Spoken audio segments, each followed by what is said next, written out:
জয়গুরু। পরম প্রেমময় শ্রী শ্রী ঠাকুরের রাতুল চরণে শতকোটি প্রণাম জানাই। ধর্ম ও মানবতার সেবায় আত্মনিবেদিত এক মহাপুরুষ ছিলেন শ্রী শ্রী ঠাকুর। তাঁর জীবনের মূল বার্তা ছিল প্রেম, পরোপকার এবং আত্মোন্নতি। আজকের এই ভিডিওতে আমরা জানব তাঁর সংক্ষিপ্ত জীবনী, যেখান থেকে আমরা অনুপ্রেরণা নিতে পারি আমাদের দৈনন্দিন জীবনে। তো আসুন শুরু করা যাক আজকের আলোচনা। পরম প্রেমময় শ্রী শ্রী ঠাকুর সনাতন ধর্মের একজন আধ্যাত্মিক পুরুষ।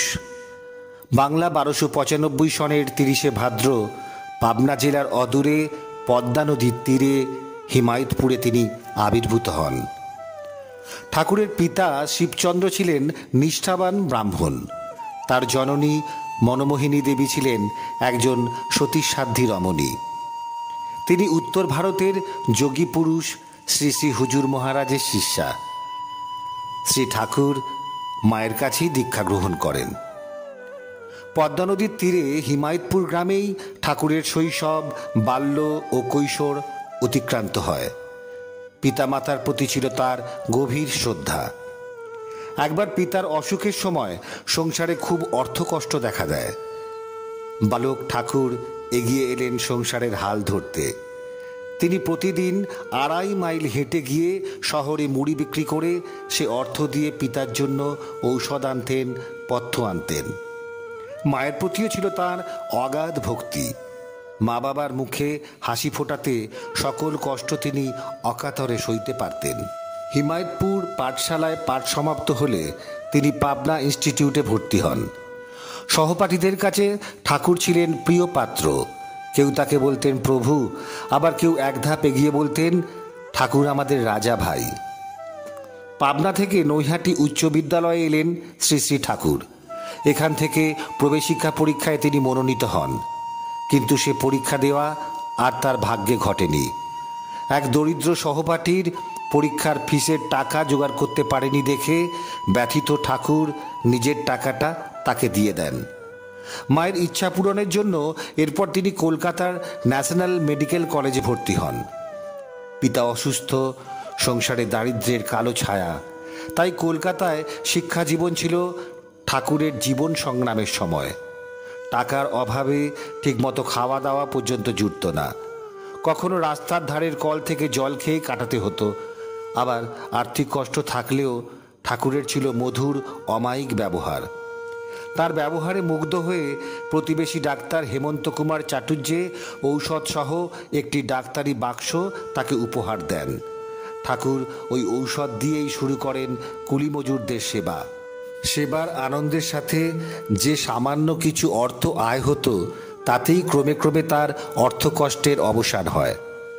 কলকাতায় থাকা অবস্থায় ঠাকুর মাঝে মাঝে গঙ্গার ধারে বসে ধ্যানমগ্ন থাকতেন। হিমায়তপুরে চিকিৎসক হিসাবে তার কর্মজীবন শুরু হয়। এতে তার অভূতপূর্ব সাফল্যও আসে। তবে তিনি শুধু দেহের চিকিৎসাই করেন না, মনের চিকিৎসাও করেন। তিনি উপলব্ধি করলেন মানুষের দুঃখের স্থায়ী নিবারণ করতে হলে শারীরিক, মানসিক ও আত্মিক এই 3 রকম রোগেরই চিকিৎসার দরকার। তিনি মানসিক ব্যাধির চিকিৎসাও শুরু করলেন। অসহায় যারা, অবহেলিত যারা, ঠাকুর তাদের হলেন প্রাণের বন্ধু। তাদের তিনি নাম মাহাত্ম্য শুনিয়ে কীর্তনের দল গড়ে তুললেন। কিন্তু কিছু কিছু শিক্ষিত তরুণও এই সময় তার প্রতি আকৃষ্ট হয়ে পড়েন। এদের নিয়ে কীর্তন আনন্দে মেতে উঠলেন ঠাকুর। তখন থেকে সমাগত ব্যক্তিগণ তাকে ডাক্তার না বলে ঠাকুর বলে সম্বোধনও করতে থাকেন। ঠাকুরের এই মহিমার কথা ক্রমশ ছড়িয়ে পড়তে লাগল। তবে কীর্তনের ব্যাপারটা নিয়ে ঠাকুর গভীর চিন্তায় মগ্ন হলেন। তিনি উপলব্ধি করলেন কীর্তন মানুষের মনকে উপরের স্তরে নিয়ে যায় বটে, কিন্তু সে অবস্থা বেশিক্ষণ ধরে রাখতে পারে না। মনের স্থায়ী উন্নতি ঘটাতে হলে চাই সৎনাম স্মরণ ও মননের সাহায্যে ব্রহ্মের উপলব্ধি। আর তার জন্য শুরু হলো সৎনাম প্রচারের মহিমান্বিত অধ্যায়। তার ভক্ত ও অনুরাগীর সংখ্যা ক্রমশ বৃদ্ধি পেতে লাগল। সৎসঙ্গের প্রতিষ্ঠাতা শ্রী শ্রী ঠাকুর। প্রতিষ্ঠানটির নামের তাৎপর্য ব্যাখ্যা করে তিনি বলেন, সৎ ও সংযুক্তির সহিত তদ্গতি সম্পন্ন যারা, তাঁরাই সৎসঙ্গী, আর তাদের মিলন ক্ষেত্র হল সৎসঙ্গ। শুরু হলো মানুষ তৈরির আবাদ। কর্মের মাধ্যমে যোগ্যতর মানুষ গড়াই হলো এর লক্ষ্য। অন্যদিকে হিমায়তপুরে গড়ে উঠল ধর্মকর্মের অপূর্ব সমন্বয়ে সৎসঙ্গ আশ্রম। শিক্ষা, কৃষি, শিল্প, সুবিবাহ, আস্তিকের এই চার স্তম্ভের অভিব্যক্তি। এই আশ্রমে বিভিন্নমুখী কর্মপ্রতিষ্ঠানের বিদ্যায়তন গড়ে উঠল। প্রাচীন ঋষিদের তপবনের নবতর সংস্করণ যেন। ব্রহ্মচর্য, গার্হস্থ্য, বানপ্রস্থ ও সন্ন্যাস সনাতন আর্য জীবনের এই চারটি স্তরই সৎসঙ্গ আশ্রমভূমিতে এক সামঞ্জস্যপূর্ণ যুগোপযোগী রূপ লাভ করে। ঠাকুরের আধ্যাত্মিক প্রেরণায় উদ্বুদ্ধ হয়ে দলে দলে মানুষ এসে তার শিষ্যত্ব গ্রহণ করে। শ্রী শ্রী ঠাকুরের প্রতিষ্ঠিত হিমায়তপুর সৎসঙ্গ আশ্রম নামে উপমহাদেশে সুপরিচিতি লাভ করে। শরৎচন্দ্র চট্টোপাধ্যায়, নেতাজি সুভাষচন্দ্র বসু, মহাত্মা গান্ধী, লাল বাহাদুর শাস্ত্রী, গুলজারিলাল নন্দা এই সৎসঙ্গের কর্মকাণ্ড দর্শন করে ভূয়সী প্রশংসা করেন। 1969 সনের 27 জানুয়ারি তারিখে 81 বছর বয়সে তাঁরই প্রতিষ্ঠিত আশ্রম ভারতের বিহারের দেওঘরে শ্রী শ্রী ঠাকুর দেহত্যাগ করেন।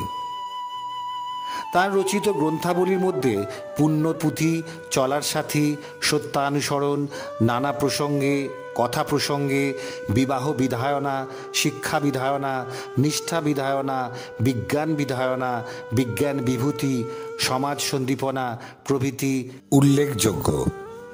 শ্রী শ্রী ঠাকুর শুধু একজন ধর্মীয় গুরু নন, তিনি মানবতারও শিক্ষক। তাঁর আদর্শ আজও লক্ষ লক্ষ মানুষের পথপ্রদর্শক। আমরা যদি তাঁর শিক্ষা থেকে প্রেম, বিশ্বাস ও কর্মের শক্তি গ্রহণ করতে পারি, তাহলে আমাদের জীবন আরও সুন্দর হয়ে উঠবে। আপনারা কি মনে করেন? মন্তব্যে জানাবেন এবং ভিডিওটি ভালো লাগলে শেয়ার করবেন, যেন আরও অনেক মানুষ উপকৃত হতে পারে। আর আশা করি আমার এই চ্যানেলটিকে আপনারা অবশ্যই সাবস্ক্রাইব করবেন, যাতে আমার পরবর্তী আলোচনা আপনাদের সামনে সরাসরি পৌঁছে যায়। ভালো থাকবেন, পাশে থাকবেন। জয় গুরু।